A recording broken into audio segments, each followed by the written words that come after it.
noite, igreja. Paz. Tudo bem? Muito bom estar aqui, né? E viver o que a palavra de Deus diz. Alegrei quando me disseram, vamos à casa do Senhor. Glória a Deus por isso. Hoje, aqui, pela graça de Deus, eu quero dar continuidade no tema que temos tratado, que é de superação. Então, você que está na sua casa, nos assistindo, né? Se você vê ali gratidão, como já mencionado pelo diácono João, foi do tema do Congresso das Mulheres, porém a gratidão e a superação, elas andam juntas, lado a lado, amém? Eu preparei um vídeo, até mesmo para falar um pouquinho, né, e expressar uma melhor maneira de tratar esse tema de superação. E eu escolhi o mundo dos esportes, né, porque a gente tem uma noção de quanto um atleta precisa se superar para poder chegar ao seu objetivo, que é ganhar a medalha, ganhar o troféu, ser reconhecido, né, e ter esses valores, a glória que o mundo oferece para ele. Então, não sei o que, eu acho que tem que apagar essa luz aqui, por favor, para a gente passar esse vídeo. Amém? Também quero comentar que esse vídeo, a gente conseguiu ele mais em espanhol.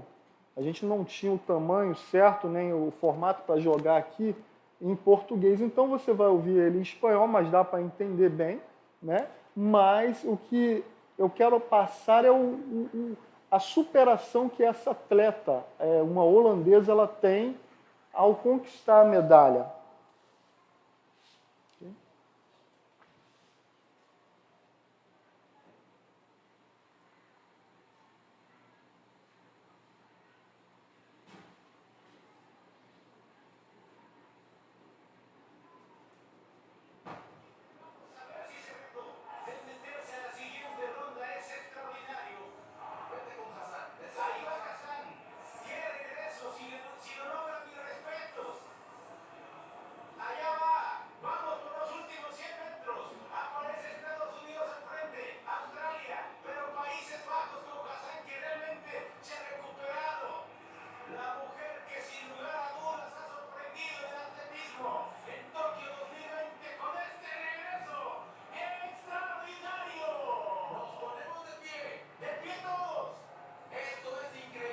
Tá bom, Fabiano.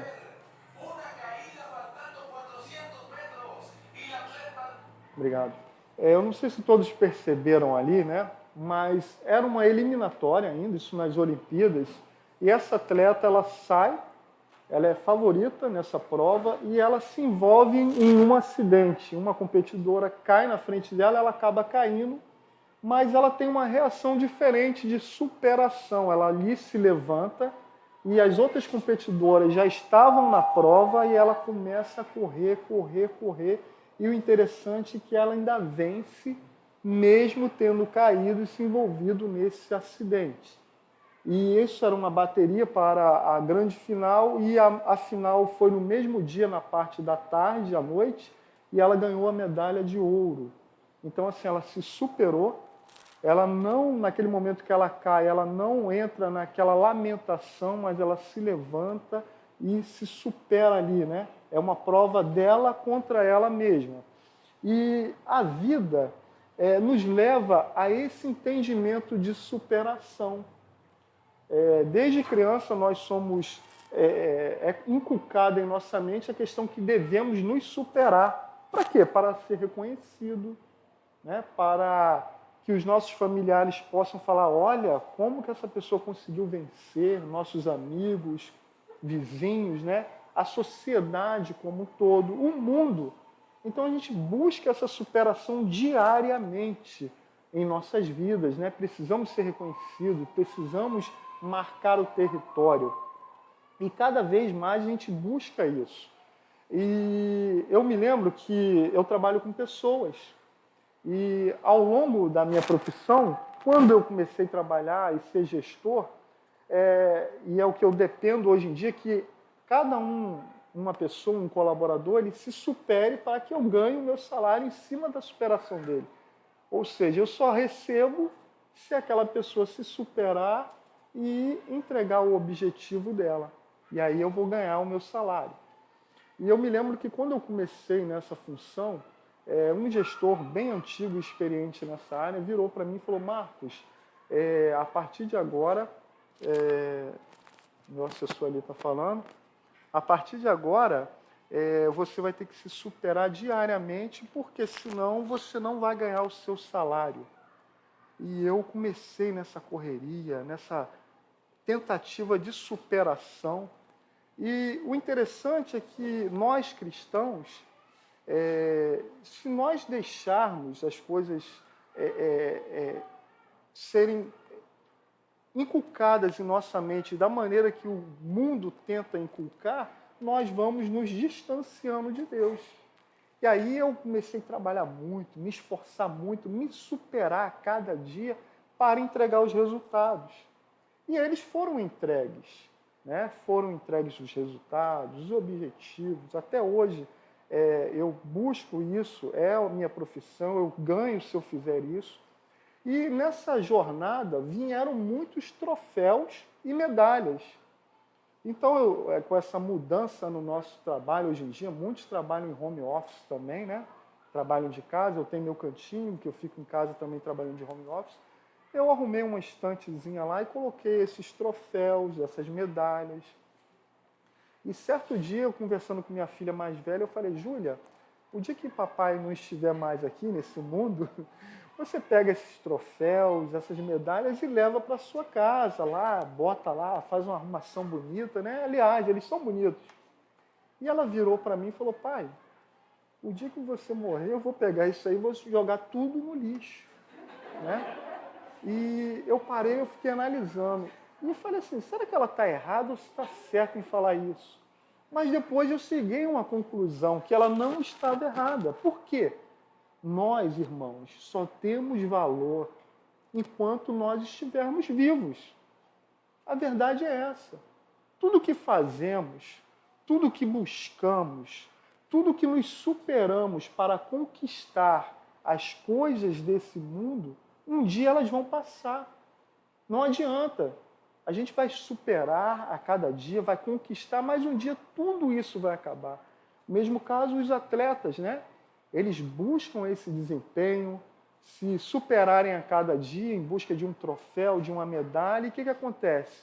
Eles ganham, são reconhecidos naquele momento, e ao longo do tempo, dos anos que vão se passando, as pessoas vão esquecendo, vão lembrando dos atletas agora de mais novos, né, de última geração, de alta performance, que fala hoje em dia, né, esses atletas que vêm, que são um treinamento totalmente diferente, e aqueles atletas que começaram aquele tipo de esporte, né, que foram pioneiros naqueles esportes, não são lembrados mais. Então, toda a glória que esse mundo oferece para as nossas vidas é passageira. Estão me entendendo? Inclusive, sexta-feira, eu participei de uma campanha e ganhei mais um troféu, que está chegando pelo correio. Então, eu falei: mais um para ser jogado no lixo. Eu até falei: não joga no lixo não, recicla.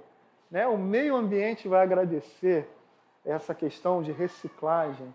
E em Filipenses capítulo 3, o apóstolo Paulo, ele fala muito bem sobre isso. Não precisa abrir sua Bíblia agora, mas você pode ler em sua casa com calma. Em Filipenses capítulo 3, ele vai falar que ele aprendeu a ter as perdas desse mundo para conhecer mais a Cristo. Então, a glória desse mundo, ela não se compara à glória de Deus. A superação que buscamos nas coisas, né, desse mundo, nos superar a cada dia para conquistar as coisas desse mundo, não vai se comparar às coisas que superamos em nossas vidas para conquistar, ou melhor, permanecer no reino de Deus. Estão me entendendo?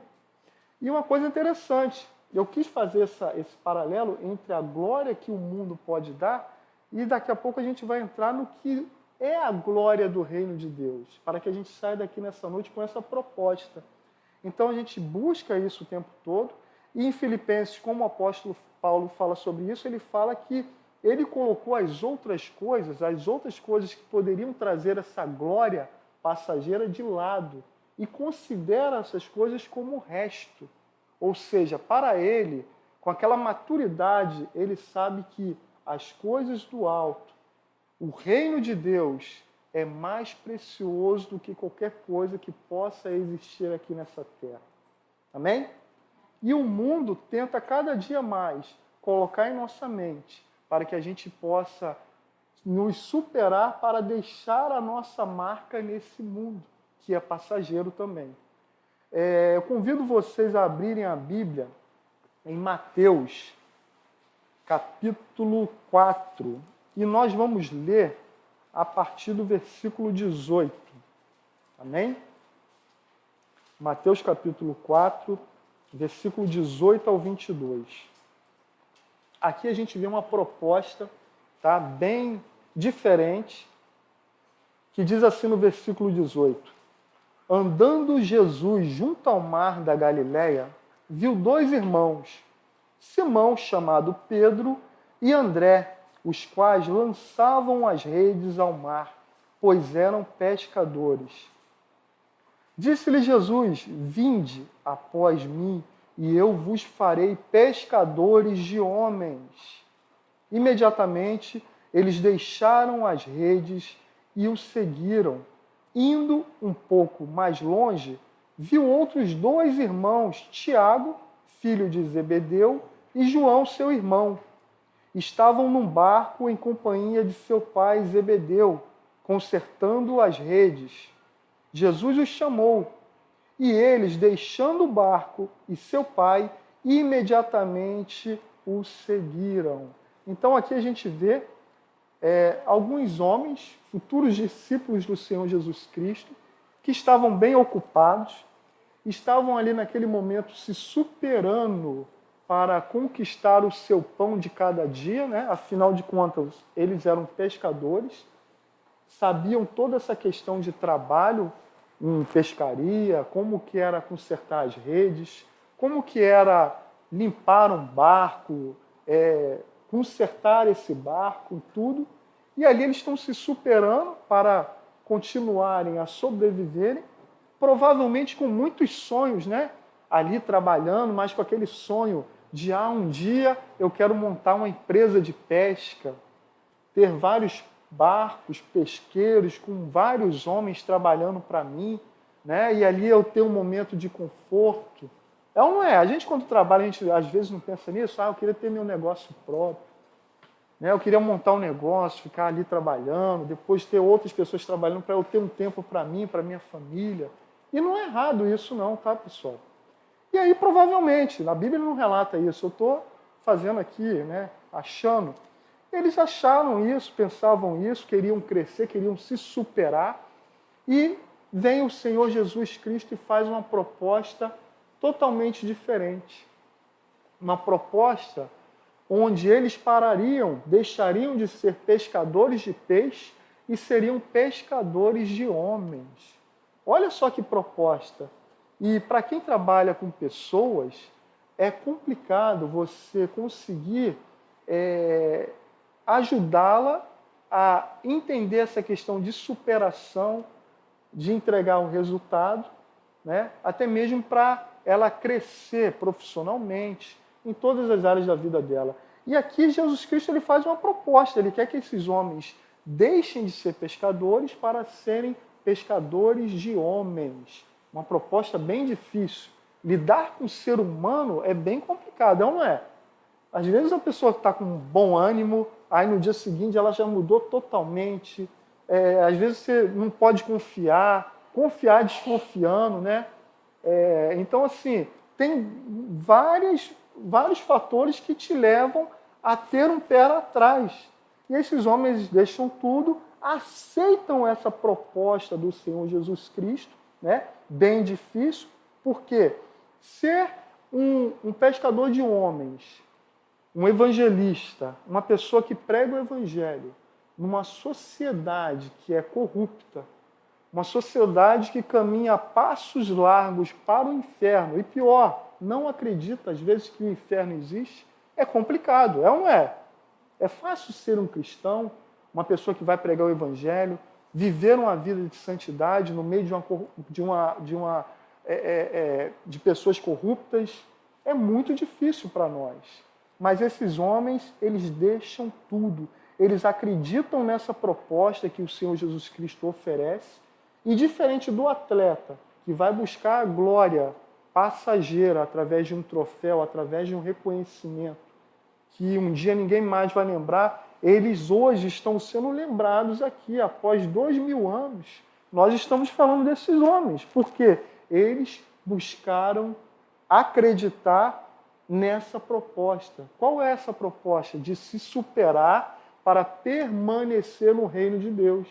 E nós que estamos reunidos aqui nessa noite, você que nos assiste aí em casa, eu quero tentar, mais uma vez, com a ajuda do Espírito Santo, falar um pouco dessa proposta de permanecer no reino de Deus, que nós precisamos, amém?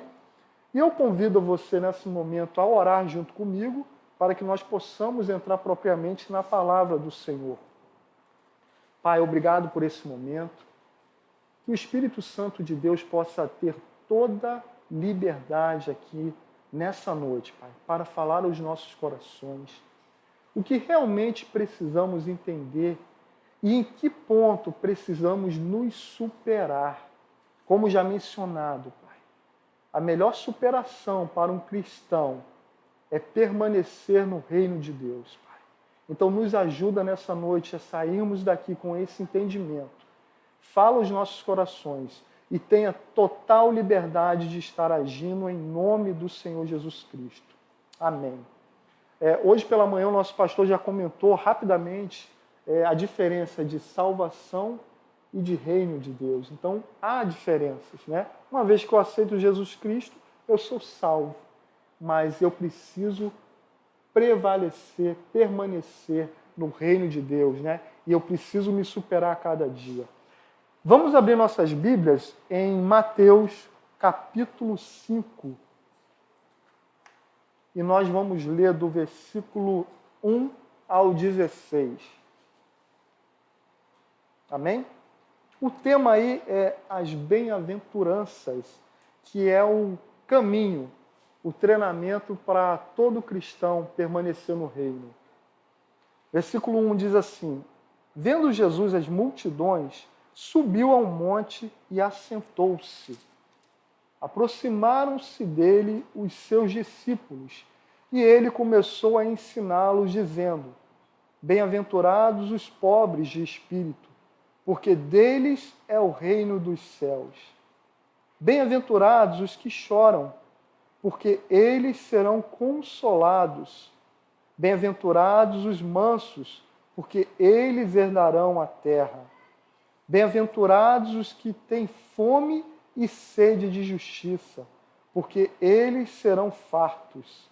Bem-aventurados os misericordiosos, porque eles alcançarão misericórdia.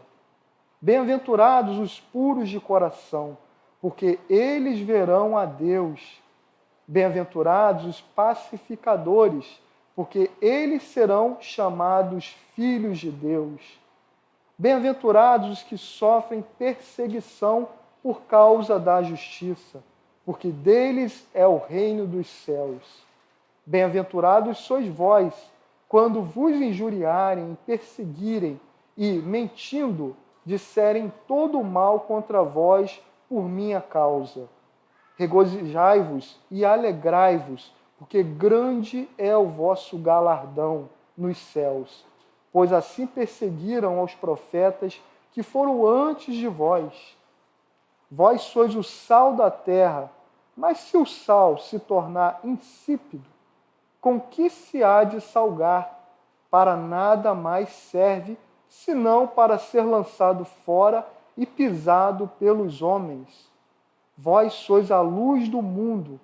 Não se pode esconder uma cidade edificada sobre o monte, nem se acende uma lâmpada e se coloca debaixo de uma vasilha, mas no candelabro ilumina a todos os que estão na casa. Assim resplandeça a vossa luz diante dos homens, para que vejam as vossas boas obras e glorifiquem a vosso Pai que estais no céu. Amém? Então aqui existe essa proposta de superação, e o que é interessante aqui no início desse capítulo de Mateus 5 é que o Senhor Jesus Cristo ele faz uma preparação para aqueles homens que seriam os seus futuros discípulos. Ele vê aquela grande multidão e o que ele faz? Ele sobe ao monte ali. E aqueles discípulos se aproximam até ele e ele começa ali essa pregação, né? Começa a informar, a ensinar as bem-aventuranças como um treinamento para todo aquele cristão que quer e precisa permanecer no reino de Deus, que, como eu já mencionei, é difícil. Amém? E aí ele começa a pregar ali, ensinar, explicar, falar, né, para esses homens qual seria o procedimento, para que o Senhor Deus nos chamou. E uma coisa que eu quero deixar bem claro aqui é que, como retrata aqui bem nesse versículo 16, é que toda a glória, né, deve ser dada a Deus apenas. Então, quando nós fazemos algo de bom, quando nós somos reconhecidos em alguma situação, aquela glória ela não é nossa. Aquela glória precisa ser dada ao nosso Criador, porque nós não merecemos nada. A verdade é essa. Nós não somos dignos de nada.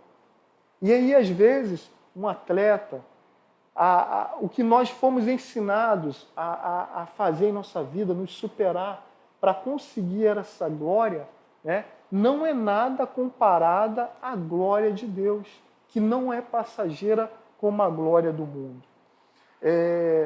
Quando Jesus começa esse treinamento, muitos desses homens ali vão ter a vida transformada e vão entender que o principal chamado dele não era para que o nome dele viesse a ser glorificado, mas sim o nome do nosso Senhor. Pedro, o apóstolo Pedro, retrata muito isso. É um homem que é muito trabalhado por Deus. Tem vários momentos onde ele está com a sua fé lá em cima, mas de repente a sua fé vai lá embaixo, né? Ele passa por várias situações em sua vida.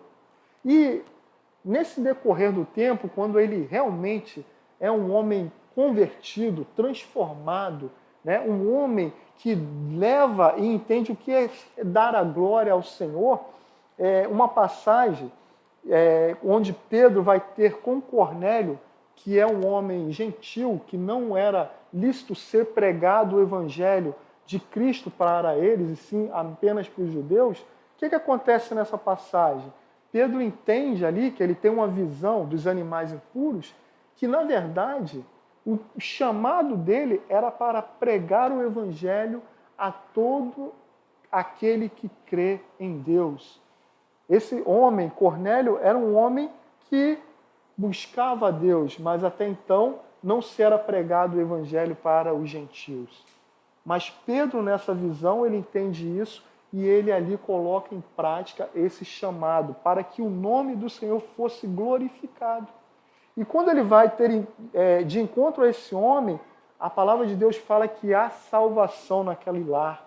E muitas pessoas ali foram salvas naquele momento, porque esse homem, ele trouxe os seus amigos, seus familiares, né, parentes ali, estavam todo mundo reunido. E quando Pedro vai ali e começa a pregar, falar, ele batiza aquelas pessoas têm um encontro com Deus, são salvas. E aí ele coloca em prática o motivo pelo qual ele foi chamado, pregar o evangelho e levar a palavra de Deus a outras pessoas para proporcionar essa salvação. Amém, igreja? E a gente não tem dimensão do tamanho da glória de Deus. Por quê? Porque nós somos limitados, a verdade é essa. Após o pecado do homem, nós nos tornamos totalmente limitados. Então, tudo que a gente entende de glória, que não seja da criação de Deus, é imperfeito. Então, se a gente, às vezes, olha uma grande construção e ali os engenheiros, arquitetos usaram a tecnologia de ponta, fizeram algo assim que você olha e fala, gente, isso aqui é muito bonito. Que glória, que coisa bonita, né? Olha, tudo é muito bonito. A gente não consegue dimensionar o que realmente é a dimensão da glória de Deus. Porque em toda a construção do homem há imperfeição, diferente da criação de Deus. Então, tudo que o homem constrói, há imperfeição. Né? A palavra de Deus fala sobre o templo de Salomão, muito bonito, muito bem feito, né? Mas foi construído por mãos de homem. A palavra de Deus fala que quando a glória de Deus enche aquele lugar, aqueles homens eles não conseguiram entrar dentro daquele templo, porque a glória de Deus é diferente do que nós conhecemos. Às vezes a gente vê o equipamento de última geração. Olha, esse equipamento aqui é capaz de tudo, vai te ajudar a fazer tudo, só falta te levantar, te flutuar. Olha, a gente olha, cara, isso aqui, poxa, é muito bacana, mas foi criado por homens. Então há a imperfeição. Então a glória de Deus não tem como nós termos a dimensão por nossa pequenez, né? Por sermos pecadores. Um dia teremos, quando estivermos na glória com Ele, com nossos corpos transformados, como a palavra de Deus menciona. Amém, igreja? Então, para nós fica difícil a gente ter essa proporção de glória. E o que a gente pode entender e trazer, né, para ter um parâmetro do que é a glória de Deus, é a transformação de vidas de pessoas. E o que eu posso dar de exemplo hoje é uma obra social, por exemplo. Nós temos obra social aqui na igreja. E o que é o principal motivo? É ajudar pessoas que estão passando por dificuldades financeiras, dificuldades em sua saúde ou dificuldades emocional, a terem um reencontro com sua vida e principalmente um encontro com Deus e viverem em novidade de vida, dando glória a Deus. Mas esse serviço social, a glória não é para a igreja, e sim para Deus. Então, os irmãos que estão trabalhando aqui durante a semana, né, as pessoas que vêm aqui e se colocam como voluntários, profissionais, e pessoas que querem estar ajudando, elas precisam ter esse entendimento, que por mais que ela esteja trabalhando, se doando, dando o seu melhor, a glória não vai ser para a igreja Nova Vida do Coelho, a glória não vai ser para as pessoas que estão envolvidas aqui, mas a glória é para Deus, para que pessoas possam glorificar o nome de Deus, como está descrito aqui em Mateus 16, né? Para que as suas boas obras possam estar resplandecendo isso na vida de outras pessoas e que elas glorifiquem o nome de Deus. Amém? Então, o serviço social nos ensina muito um pouco sobre o que é realmente a glória. É trazer pessoas que estavam vivendo ali em uma escuridão de vida, num lamento de vida, para viverem em novidade de vida. Em Gálatas 4,19, o apóstolo Paulo vai estar falando à igreja, né, um tema muito importante, que ele chega lá e fala que ele sente dores de parto para que Cristo possa ser formado nos membros daquela igreja. Imagina, né? Nós homens, nós não temos a dimensão da dor do parto. As mulheres, acredito que essa geração já é uma geração mais moderna, onde poucas mulheres têm parto normal. Então, as que têm parto normal, elas vão ter a dimensão, elas vão realmente saber o que é a dor de parto. Mas em algumas reportagens que eu vi, né, e alguns especialistas tratando desse tema, eles falam que a dor de parto chega próximo da dor da morte. Olha só, é forte, né? A pessoa sentir aquela dor, vai morrer e de repente a pessoa morre. E o apóstolo Paulo ele fala isso para a igreja aqui em Gálatas, né? Que ele sente dores de parto para que aquela igreja, para que Cristo seja formado naquela igreja. Ou seja, nós precisamos permitir que Cristo seja formado em nossas vidas dia após dia. E aí nós precisamos o quê? Nos superarmos como cristãos, para permanecermos no reino de Deus, que é eterno. Amém? Todo mundo me entendendo, me acompanhando até aqui? Glória a Deus. Amém.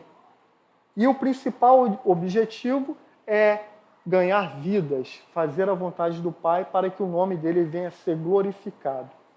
E tratando das bem-aventuranças, né, trabalhando versículo por versículo, nós podemos ver que no versículo 3 vai falar assim: bem-aventurados os pobres de espírito. Eu não sei se vocês já pararam para pensar nessa questão que a pessoa tem que ser pobre de espírito para quê? Porque deles é o reino dos céus, que está descrito aqui no versículo 3 de Mateus 5. Mas eu queria deixar claro nessa noite que quando se fala pobre de espírito, tá? Não é a pobreza de a pessoa abrir mão de tudo e viver a miséria. Existe alguns clérigos da Igreja Católica que pregam isso, né? São os franciscanos, onde eles vendem tudo que têm e vivem de esmolas. Inclusive, é a linha que o atual Papa segue, né? Dos franciscanos. Então, assim, o que diz aqui em questão a pobreza, se tornar pobre de espírito, é você entender que você não é digno de nada. Que tudo que você tem, que tudo que Deus permite você ter, é para a glória de Deus. Não é para a sua glória, não é porque você conquistou, não é porque você se superou, mas é entender que tudo pertence a Deus. E tudo nesse mundo vai passar um dia. Então, isso é ser pobre de espírito.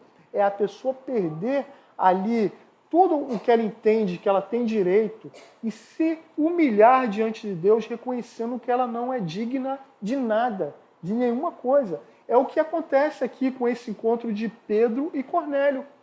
Quando Pedro chega na casa de Cornélio para pregar o evangelho, o que a palavra de Deus fala? Que Cornélio vai e se prostra diante de Pedro. E Pedro, já transformado, entendendo o que é ser pobre de espírito, ele entende que ele não é melhor, que ele não é superior àquele homem que não conhecia Cristo. E ele faz o que? Ele pega aquele homem e o levanta e fala assim: levanta-te, que eu sou homem como você. Então é um exemplo que fica claro aqui para a gente. O que é ser pobre de espírito? É reconhecer que não somos melhores.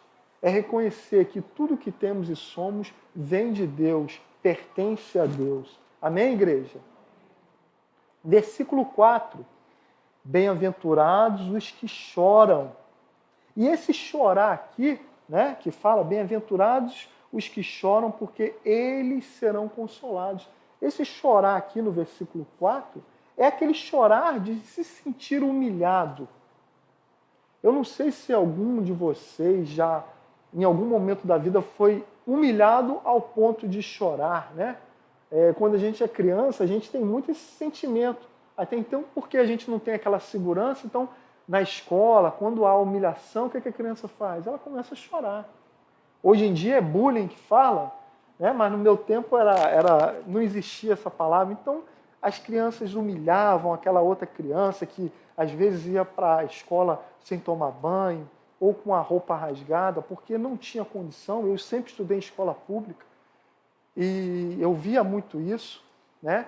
Não tinha essas condições financeiras todas no meu lar, mas ia com aquela roupinha. Minha mãe trabalhava muito, lavava, não era roupa nova, era roupa batida, mas ia ali limpinho. E tinha crianças que não iam, e ali elas eram humilhadas e choravam. E muitos adultos também podem passar por isso nos tempos atuais, ser humilhado no trabalho, né? Humilhado por conhecidos, por parentes, ao ponto de chorar. E essa humilhação que fala aqui é isso mesmo, é entender que nós, ali no momento de humilhados, choramos, mas sabemos que o nosso bom Deus nos consola. Amém?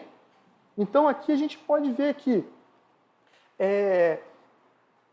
Pedro Pegando mais uma vez o exemplo de Pedro, ele faz o quê? Ele está do lado do Senhor Jesus Cristo, ele vive todos aqueles milagres que foram efetuados ali por Cristo, e ele consegue depois disso, de estar ao lado de Cristo, falando que jamais o trairia, jamais o negaria, ele acaba negando o Senhor Jesus Cristo.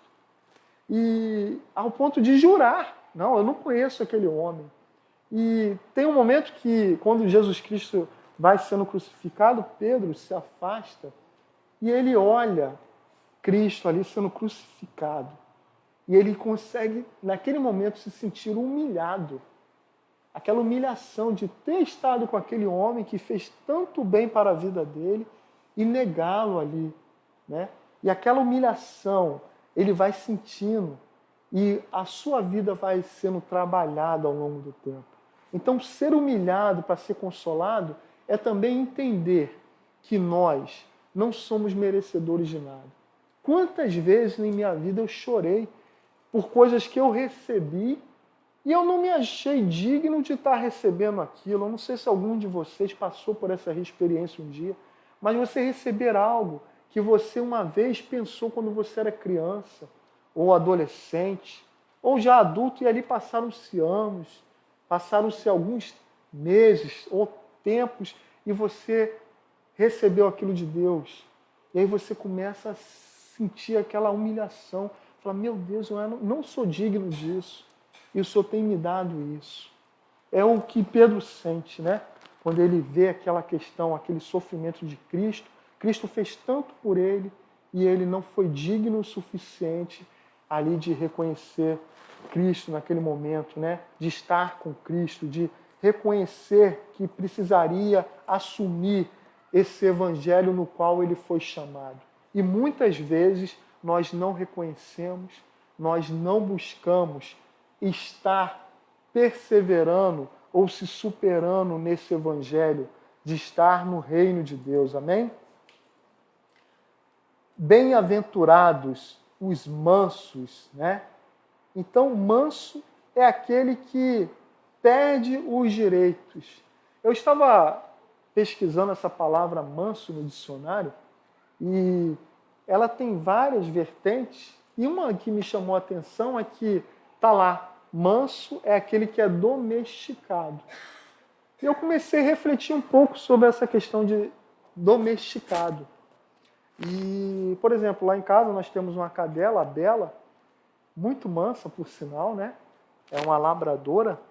E a Bela, você pode fazer tudo com ela que ela deixa. Então, se ela estiver deitada no chão e, por acaso, sem querer, né, você pise na pata dela ou na orelha dela, ela vai chorar. Mas ela não vai me atacar ou atacar as crianças. Ela vai chorar dessa, mas não vai atacar. Então, ela é domesticada.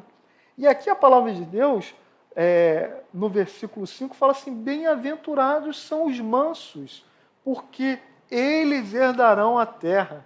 E eu fiquei pensando nisso. Nós precisamos nos superar a cada dia. E a questão de se tornar manso é uma delas. Nós conhecemos a Cristo, né? Buscamos fazer a vontade do Pai, sermos essas pessoas mansas, mas quando alguém pisa no nosso calo, no nosso pé, é difícil permanecer manso. É ou não é? Né? Só eu que passo por isso? É difícil demais.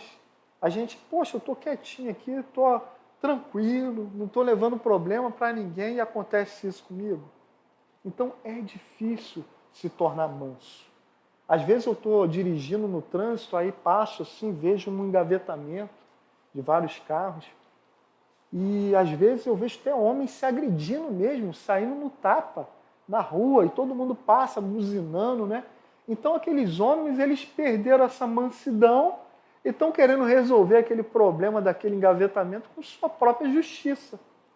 Só que a pessoa, para ser mansa, ela tem que entender que ela não tem direito às coisas. O cristão, propriamente falando, porque eu estou pregando para cristãos. Então a gente tem que entender que nossos direitos, para nós vivermos essas bem-aventuranças e permanecermos no reino de Deus, às vezes nós não vamos ter direito aos nossos direitos. Olha só que interessante. A gente vê essas situações, né, que passam nesses países do continente africano, às vezes, aquelas aldeias, e as pessoas chegam lá, se forem cristãos, matam todo mundo, dissipam tudo. Se você parar para analisar, aquelas pessoas elas têm direito, como todo mundo tem direito. Existe Constituição, né? E ali aqueles direitos são desrespeitados. E aquelas pessoas continuam ali mansas, vivendo, buscando a palavra de Deus, buscando permanecer no reino de Deus, que é muito difícil. Então nós precisamos a cada dia nos superar, né? Termos um espírito pobre, nos superar em termos, né, em chorarmos, nos superarmos em sermos mansos, para vivermos as bem-aventuranças que Deus pede para que sigamos. Amém? Versículo 6. Bem-aventurados os que têm fome e sede de justiça. Então, assim, dividindo aqui um pouco, ter fome e sede, né? Quando nós temos fome e sede no mundo, o que a gente faz? A gente vai dar o nosso jeito, então, não é? Se a gente tiver algum recurso sobrando, a gente vai para um restaurante.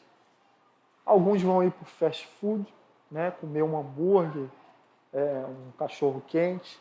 Outros vão chegar no seu lar, vão pegar um pacote de macarrão, vão fazer ali um macarrão com salsicha, com sardinha, o que for, né? Vai se virar ali, vai pegar o recurso que ela tem e vai dar um jeito e vai matar a fome dela, é ou não é?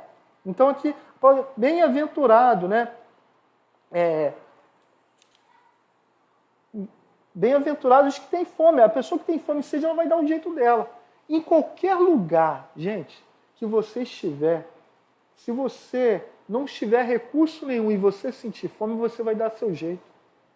Eu me lembro que nós fomos fazer uma trilha longa e a gente acordou muito cedo, 5 horas da manhã, e 7 horas da manhã a gente já estava bem longe. Estávamos fazendo uma trilha cruzando de Tanguá para Cachoeira de Macacu, por dentro da floresta, aí de bike.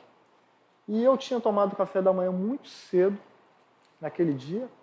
Saí de casa muito cedo.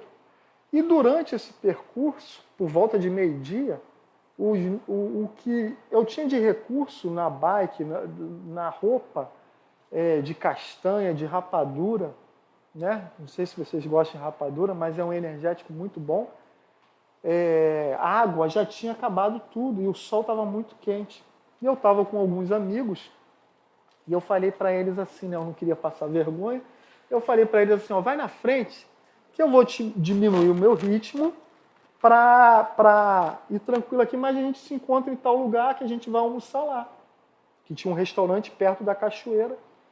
E esses colegas foram. E eu fui, mas na verdade era porque eu não estava aguentando mais de fome. E a pessoa no meio do mato, né, sem recursos nenhum. E graças a Deus tinha um pé de jambo. Eu não sei se vocês conhecem jambo, né? As gerações mais novas têm um pouco de dificuldade de conhecer frutas. Tem um parceiro aqui que estava comigo naquele dia, né? Que está ali, está rindo. E naquele momento eu parei, eu achei, eu encontrei, eu dei o meu jeito, eu estava morrendo de fome e sede. Sério mesmo, irmão, eu estava passando mal. Só que eu não queria dizer para ninguém que eu estava passando mal e atrapalhar, né, a trilha dos demais colegas. E eles foram e eu fiquei. E eu encontrei um pé de jambo. Eu dei meu jeito, eu fui para dentro do mato, achei um pé de jambo. E eu me lembro que eu parei debaixo do pé de jambo. E naquela manhã, né, para tarde, porque já era meio-dia, eu devo ter comido uns 60 jambos. E o jambo, né, ele tem um líquido, ele hidrata bastante, né? E eu não tinha água no cantil da bicicleta, na garrafa que eu levava aqui na camisa. E eu comia e me hidratava ali, reidratava, bebendo aquele líquido. E eu fiquei debaixo do pé de jambo uns 40 minutos comendo jambo. E eu me lembro que eu sentei, minha barriga estufou, né? estufou de tanto que eu comi, eu matei minha fome. E um colega desses, depois de quase uma hora, voltou, né? Porque ele achou que eu tinha morrido ou a minha bike tinha quebrado. E ele voltou para me socorrer e ele me encontrou debaixo de um pé de jambo, sentado, comendo jambo. E ele falou muito. Mas falou muito, sabe? Naquele dia me tomei uma cajadada. Ele falou muito, né? Mas foi um momento ali que eu tive, que eu encontrei para matar minha fome. Então nós, quando temos fome, nós damos o nosso jeito. Porém, a fome aqui é fome e sede de justiça. Então nós, como cristãos, precisamos superar essa fome para tê-la no reino de Deus. É estar na presença do Senhor, é ter fome de estar na casa de Deus, de estar participando da obra do Senhor Jesus Cristo, é ter essa sede de voltar ao primeiro amor, que nos conduz a estarmos firmes na presença do Senhor. Então nós, cristãos, precisamos se superar a cada dia para termos fome e sede de justiça. E a justiça é estar fazendo a obra do Pai, né? É a justiça de Deus. Independente do que as pessoas vão achar de nós, a pessoa é louca, está trabalhando, se envolvendo com isso, ela não está ganhando nada em troca, mas nós estamos fazendo a vontade, a justiça de Deus, né? Praticando esse ensinamento que Deus nos deu e pediu para fazermos. Versículo 7. Bem-aventurados os misericordiosos, porque eles alcançarão misericórdia. A palavra misericórdia, ela vem da junção de miséria e coração. Ou melhor, né, um significado melhor, tristeza de coração. Então, o cristão que busca se superar, ele precisa ter misericórdia em todas as suas ações. E quando nós nos distanciamos do reino, essa misericórdia começa a se tornar cada vez mais distante de nossas vidas. Há pouco tempo atrás, eu já comentei isso aqui uma vez, eu estava passando na Avenida Brasil, que é um percurso que eu faço sempre, e na altura da Penha, de vez em quando, engarrafa muito aquilo ali, e ali tem a Cracolândia ali, né? E tinha um homem que engarrafou, parou o trânsito, não tinha o que fazer, eu parei, fiquei olhando no comércio, aquelas pessoas usuárias de crack, elas ficam atravessando na frente dos carros, ficam pedindo alimento no comércio, e tinha um homem que estava totalmente defecado. E ele ia de comércio em comércio pedindo ajuda. E eu observando de dentro do carro, porque não tinha como eu atravessar o canteiro ali, para ir lá, não tinha o que fazer naquele momento. E as pessoas chotavam aquele homem como se fosse um animal leproso, né? Como se fosse um cachorro doente e pessoa chota. E ele indo de loja em loja, um percurso bom, e as pessoas chotando, o trânsito andando, eu acompanhando, parava, ficava observando, e de repente ali, um misericordioso, que trabalhava com entrega de refrigerantes ali, com aquele caminhão, parou, chamou aquele homem, abriu o compartimento do caminhão que carrega a água, pegou um balde e começou a dar banho naquele homem e pedia para aquele homem se esfregar as vestes dele, e ele jogando água limpa naquele homem. Então nós precisamos ter esse senso de misericórdia, nos superar a cada dia. O mundo tem tornado cada vez mais as pessoas mais frias. Tecnologia, muita coisa que o mundo oferece, e as pessoas cada dia mais estão se tornando mais frias, mais distantes. Pessoas que esquecem o que é ter misericórdia. E o que eu quero deixar claro aqui, que misericórdia não é você ajudar outra pessoa pelo aquilo que está sobrando em sua vida. Você precisa ter misericórdia pelo que você tem naquele momento, no recurso que você tem atualmente. Esses dias eu estava andando e o garoto me chamou e o garoto me pediu um dinheiro para comprar chinelo, né? E eu, naquele momento, eu não tinha dinheiro, né? Com essa tecnologia que eu mencionei, a gente anda muito com débito, cartão de débito, né? E aí, eu não estava com dinheiro. Não tinha loja perto para eu comprar um chinelo para aquele garoto. E eu falei, o que eu vou fazer agora? Eu falei assim pro menino, você calça quanto? Aí ele falou para mim, eu não sei. Aí eu falei, vira seu pé aqui. Aí ele levantou o pé dele, eu levantei o meu e a gente botou pé com pé. E por mais que aquele menino fosse menor que eu, o pé dele era do meu tamanho, 41. E eu falei, cara, que tesão que você tem, você vai crescer muito, menino. E falei assim, não tem dinheiro não, toma meu chinelo. E aquele garoto calçou meu chinelo, agradeceu, foi embora e eu voltei descalço. Né? Então, assim, a misericórdia não é, às vezes, você ter sobrando para dar, mas você, diante de uma situação, você ter misericórdia e dar ali o que você pode dar. Não necessariamente vai ser dinheiro, mas um apoio, uma palavra, um auxílio naquele momento para aquela pessoa que está necessitada. Amém? Então, bem-aventurados são os misericordiosos. Versículo 8. Bem-aventurados os limpos de coração. E aí, pureza de coração, não necessariamente a pessoa, eu tenho um coração impuro porque eu fico buscando cobiçar outras coisas, as coisas do meu próximo, né? Se nós vermos aqui mais para frente, no capítulo 6, capítulo 7, Cristo vai falar sobre isso, sobre questão de cobiça, adultério. Ele vai entrar aqui no sermão, mas a questão de nós termos um coração limpo, né, retratado, é não dividir a glória do Senhor. A glória do Senhor, ela não pode ser dividida com nada. Ou seja, se eu estou na igreja, vivendo na igreja, mas a minha mente, o meu coração está impuro porque eu desejo mais as coisas do mundo, eu não estou fazendo o que o Senhor Jesus Cristo um dia me chamou para fazer quando me trouxe para o reino dele. Amém? Então, a questão da impureza de coração vai muito além do que a gente entende. Quando eu cobiço algo, quando eu desejo a glória desse mundo, o meu coração ele é impuro. Então eu preciso a cada dia me superar, né? Buscando os mandamentos do Senhor, estar próximo do Senhor, ter um coração que seja para a obra do Senhor, para que esse coração a cada dia mais se torne puro, se torne limpo, em nome do Senhor Jesus Cristo. Versículo 9. Bem-aventurados os pacificadores, porque eles serão chamados filhos de Deus. Então, quando nós somos pacificadores, quando nós praticamos isso aqui, nós somos reconhecidos como filhos de Deus. E filho, né, antigamente o filho, ele seguia a mesma missão do seu pai. Nós precisamos seguir a missão de Cristo, pregar o Evangelho a toda criatura. Na antiguidade, os filhos que seguiam a missão do seu pai, eles geralmente iam naquela linha, trazendo para o lado profissional. Se o pai fosse padeiro, o filho seria padeiro.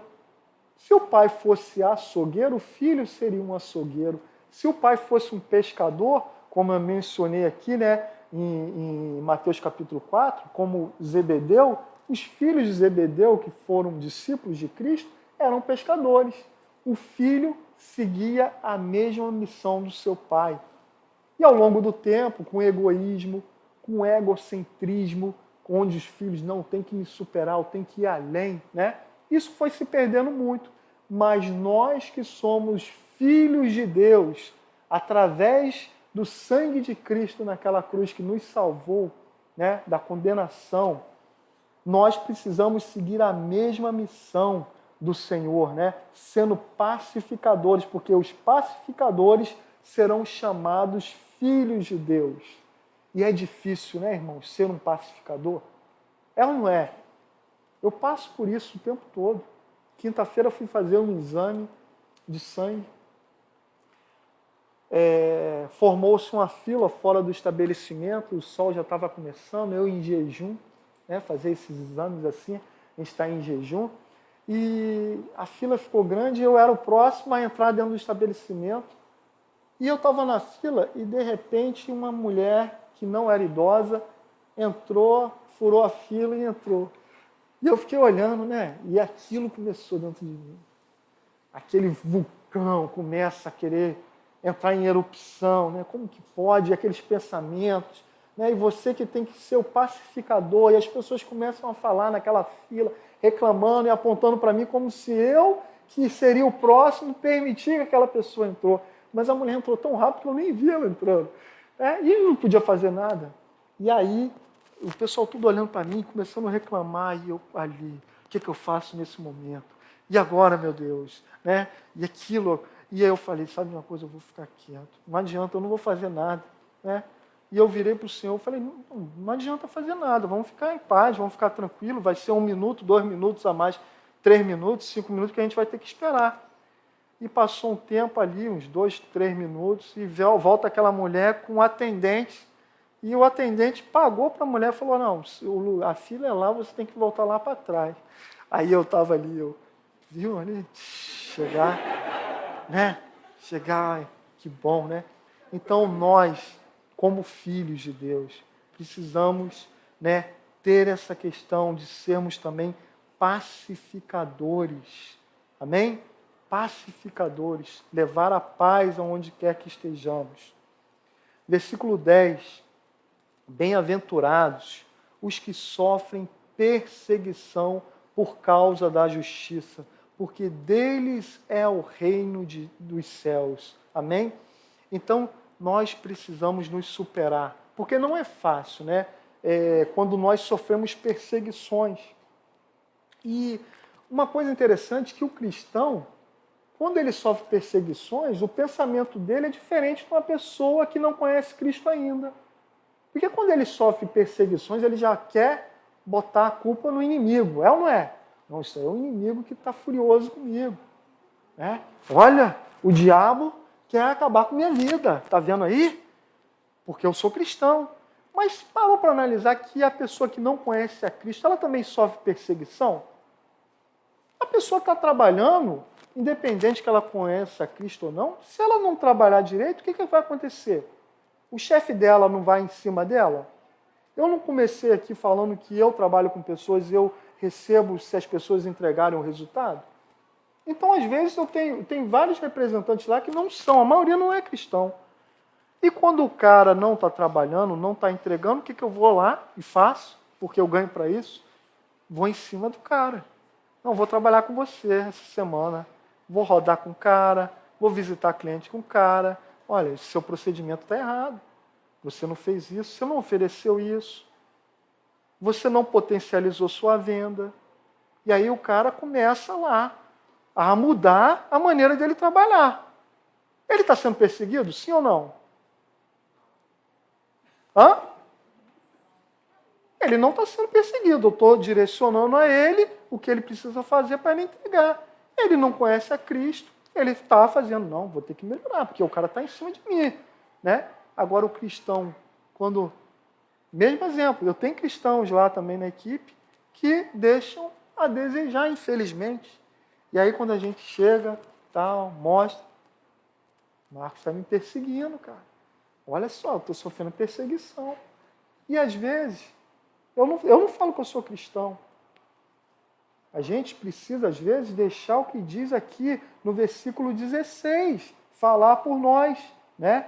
Assim, resplandeça a vossa luz diante dos homens, para que vejam as suas boas obras e glorifiquem a vosso Pai que está no céu. Então a pessoa não sabe nem que eu sou cristão. Mas se eu estou fazendo uma boa obra, a pessoa, não, o cara está me ensinando. E a gente vê o cristão, quando ele sofre algum tipo de retaliação, por às vezes, pela sua própria conduta, ele coloca a culpa no inimigo, falando que ele está sendo perseguido. Estou sendo perseguido. Olha que situação. Mas a palavra de Deus diz aqui, né, no versículo 10, bem-aventurados que sofrem perseguição por causa da justiça, a justiça de Deus. Então, se você, no seu trabalho, que é cristão, você é perseguido pela justiça de Deus, que é não mentir, não enganar seu chefe, trabalhar as horas que precisa trabalhar corretamente, não criar atrito entre seus colegas de trabalho, né?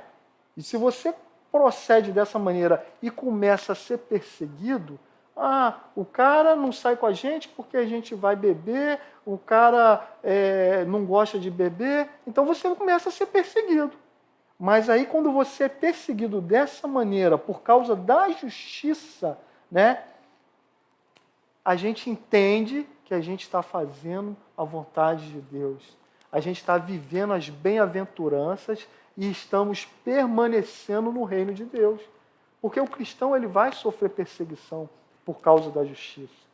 O cristão que não sofre perseguição, algo está errado. Ele tem que analisar a sua vida e falar, realmente eu estou na direção, na plenitude da vontade de Deus? Ou estou fazendo algo diferente? Porque eu não estou sendo perseguido, ninguém está vindo em cima de mim, então a gente precisa analisar isso. Amém?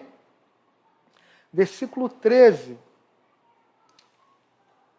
Vós sois o sal da terra, e se o sal for insípido, com que se há de salgar? Para nada mais presta, senão para se lançar fora e ser pisado pelos homens. Então aqui retrata que nós somos o sal da terra. E esse sal é para tempero, amém? É para temperar, é para alegrar. Eu não sei vocês, mas esses dias tinha um feijão lá em casa e eu achei que estava temperado, né? Não tinha sido colocado sal nem nada. E eu fui pegar um pedacinho, um pouquinho, né, de feijão para comer. Quando eu botei aquilo na boca, sem sal, não sei se vocês já passaram por essa mesma experiência, né? Porque pode ter alguém aqui que gosta de comer feijão sem sal. Eu não gosto. Gente, aquele negócio sem sal, sabe, não desceu. Aquele gosto meio... É feijão, mas não perde aquela graça, né? Aquele desejo, aquela alegria do feijão temperado, fresquinho, com aquele salzinho. Então, aqui a palavra de Deus fala assim, ó, que nós precisamos ser o sal da terra. E se o sal não tiver a função dele de temperar, de salgar, para nada serve. Tem que ser lançado fora e pisado pelos homens. E se a gente parar para analisar, essa palavra sal é uma palavra que fala muito as nossas vidas. Na antiguidade, né, a gente tem uma palavra que nós conhecemos hoje em dia, que é salário, né, que vem do sal. Porque antigamente o soldado romano ele recebia o seu sustento através do peso do sal. Então ele recebia ali aquele sal e ali ele comercializava para ganhar, né, para sobreviver. E nós temos essa palavra de salário que vem dessa época onde o soldado romano ganhava o seu sustento em peso de sal. Então o salário não nos alegra no final do mês? É ou não é? Quando você vê lá o salário caiu na conta, que alegria, né? Nem que seja para pagar todas as contas. Eu, por exemplo, eu fico feliz quando eu pago todas as contas. Se sobrar R$1 no bolso, eu dei o dízimo do Senhor, a oferta, e paguei todas as contas, eu já estou alegre. Graças a Deus. Glória a Deus, porque Ele me sustentou a minha família durante todo esse mês. Não sobrou R$1, mas todos os compromissos, principalmente o dízimo e a oferta do Senhor, foram honrados ali, em nome de Jesus Cristo. Então, precisamos ser esse sal, né, da terra. Em Colossenses 4, o apóstolo Paulo fala que a nossa maneira de falar deve ser temperada com sal, agradável. Amém? Então, nós, que somos novas criaturas, quando a gente está no meio de pessoas com palavras boas, cristãs, a gente se sente ali numa conversa agradável. Mas quando a gente está no meio de pessoas que estão falando palavrões, né, que estão blasfemando contra o Senhor, o que a gente faz? Aquilo está desagradável demais. Ou a gente vai debater ou a gente vai se retirar dali. Então, a nossa conversa, nós precisamos ser esse sal da terra. Amém? Versículo 14. Vós sois a luz do mundo. E para que serve essa luz? Né? Para que serve a luz em nossas vidas? A luz serve para nos conduzir na escuridão. Quando a gente entra num ambiente escuro, a primeira coisa que nós procuramos para localizar algo que a gente está procurando é um interruptor para acender a luz. E quando aquela luz ali é acesa, nós vamos lá e buscamos o que estávamos procurando.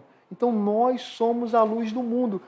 Luz para quê? Para que essa glória venha para as nossas vidas? Jamais. Mas para que o nome do Senhor seja glorificado. Precisamos ser essa luz para conduzir vidas que estão nas trevas a ter esse encontro com Cristo e viverem em novidade de vida, em nome do Senhor Jesus Cristo, para que o nome dele seja glorificado. Amém? E para fechar, irmãos, versículo 16, que diz: assim resplandeça a vossa luz diante dos homens, para que vejam as boas obras e glorifiquem a vosso Pai que estás no céu.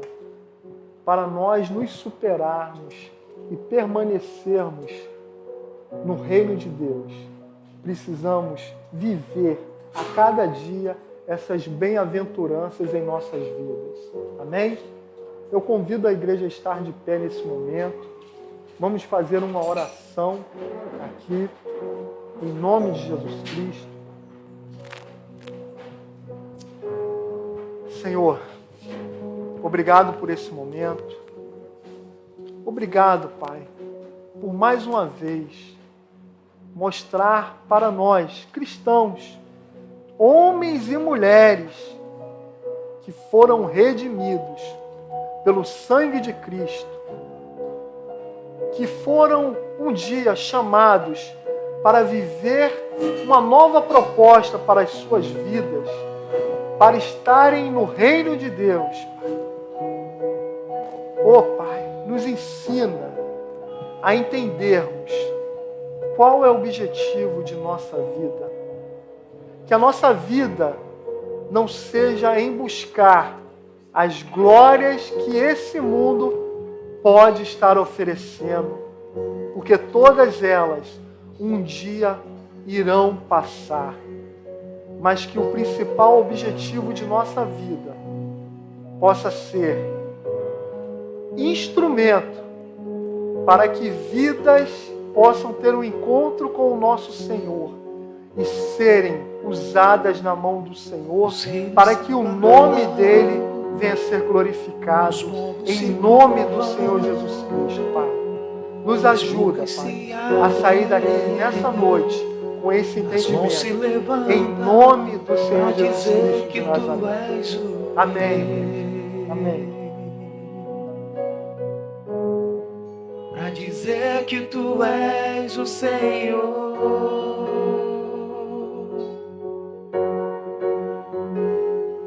os reinos se abalam, os povos se curvam, as bocas se abrem, as mãos se levantam para dizer que tu és o Rei, para dizer que tu és o Senhor. Teu reino é sempre eterno, firmado em misericórdia, justiça, igualdade, bondade e fidelidade. A tua igreja te adora, a tua igreja te adora.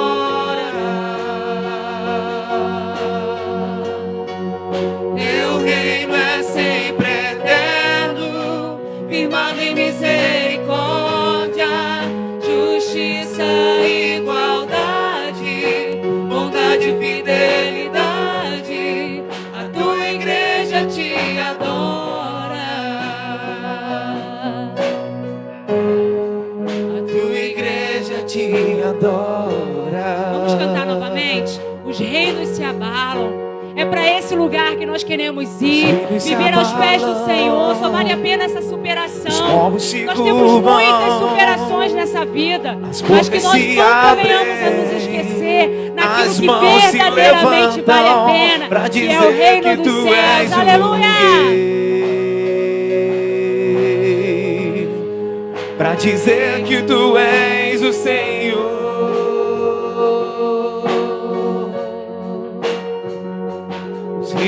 abalam, os povos se curvam, as bocas se abrem, as mãos se levantam pra dizer que tu és o rei. Aleluia, Ele é o rei. Pra dizer que tu és o Senhor. Teu reino é sempre eterno, firmado em misericórdia, justiça e igualdade, bondade e fidelidade. A tua igreja te adora. Adore, adore, é o único que é digno de receber toda a Tua honra, igreja toda te a glória. adora.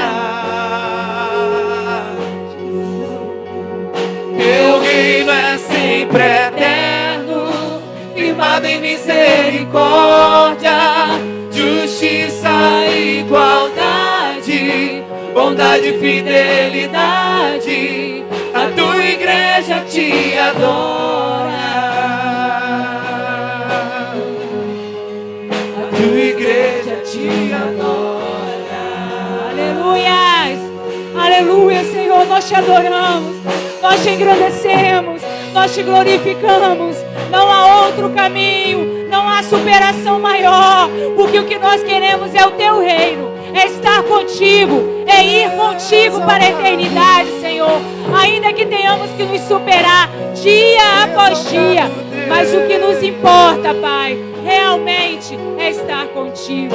Pai, muito obrigada por mais esse culto, pela tua presença real em nosso meio. Aleluia, nós temos certeza que o Senhor está aqui, que nós sejamos esses cristãos decididos a se superar na vida contigo. Muito obrigada por tudo, Pai. Nos leva debaixo da tua proteção e que a nossa semana seja cheia da tua presença, para a honra e glória do teu nome. Aleluia. Que Deus nos abençoe, que Deus abençoe você também aí na sua casa. Uma ótima semana.